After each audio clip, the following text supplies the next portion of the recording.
Everybody, it is me, Rachel, the Dime Diva, and we are here live on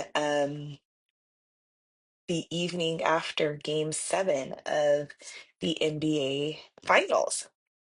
So I'm here to provide you with my live reaction and info on my take for Oklahoma City's win over the Indiana Pacers.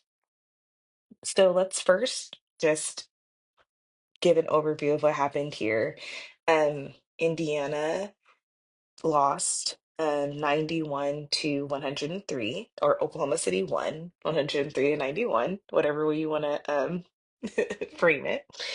And special shout out to Shea Gilgeous Alexander for an amazing performance tonight, and to Jalen Williams. He also had an amazing performance.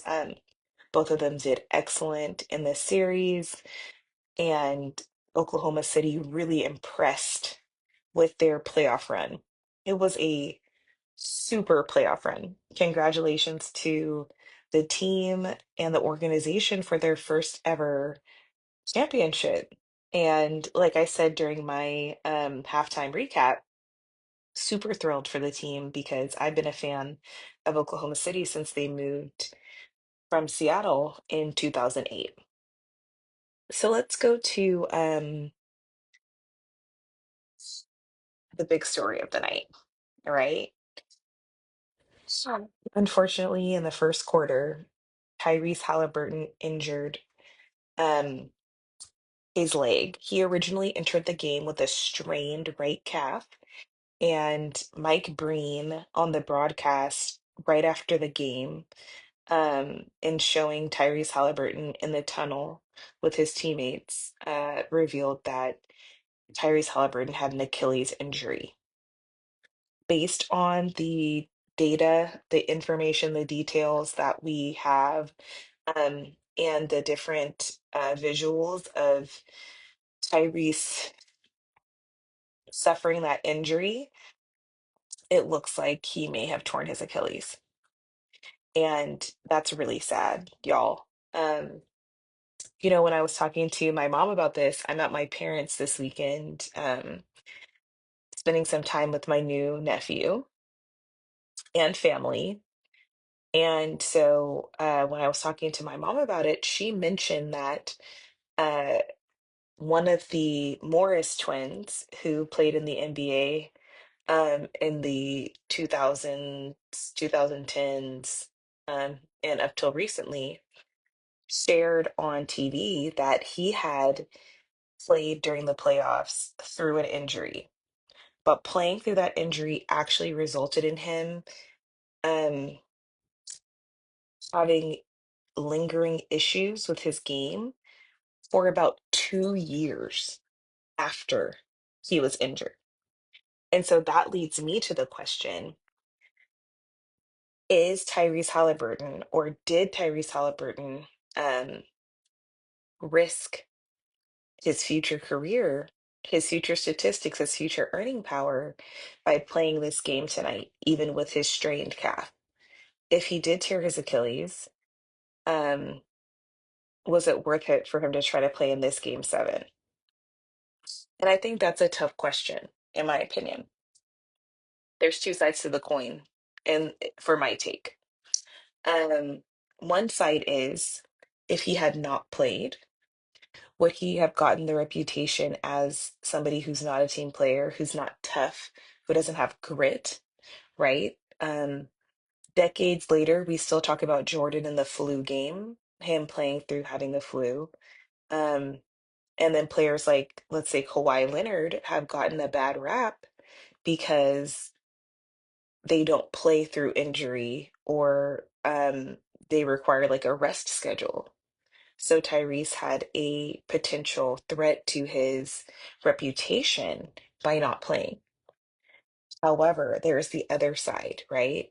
Where if he does tear his Achilles, if he did tear his Achilles and he's going to be out potentially for the next whole season, could that have impacted his earning potential and even potential to get back into the playoffs in years to come. Um, so I don't know, but I think if I was him, I probably would have made the same choice. I would have played because I would have wanted my teammates to see, um, you know, that I was okay, that I wanted to be there with them, that I had a team player mentality. So I don't know. I hope he's okay. I know it's going to be a tough night for him, a tough couple days. Um, and I wish him all the best. I am excited for the Thunder though, and I hope that they enjoy their celebration. I hope the city of Oklahoma City enjoys their parade and all the trappings that come with being a championship city. They're a really good organization, and they deserve the shine that they're about to receive as the current NBA champions. Something I thought was interesting is on ESPN, they ran a like a graphic showing that I think the past seven champions have all been different. And so there hasn't been any like repeat champions in recent years. So I'm curious to see if Oklahoma City will reverse that trend, potentially become a dynasty, win two in a row, three in a row, four in a row. They're all young. All those guys are young. Second youngest team to make it to the finals. So we'll see. We'll see what happens. Uh, as a bonus topic before we log off for the night, I wanted to talk about Kevin Durant confirming his trade to the Rockets. So I saw on ESPN that Kevin had done a interview with Kay Adams, and he had confirmed that he will be going to the Houston Rockets. So that's exciting. It's funny that he's become a journeyman in the NBA over his career. You know, he's a superstar player. He's a great player. He's a Hall of Fame player, but he's for sure a journeyman. He's been all over the place in the NBA.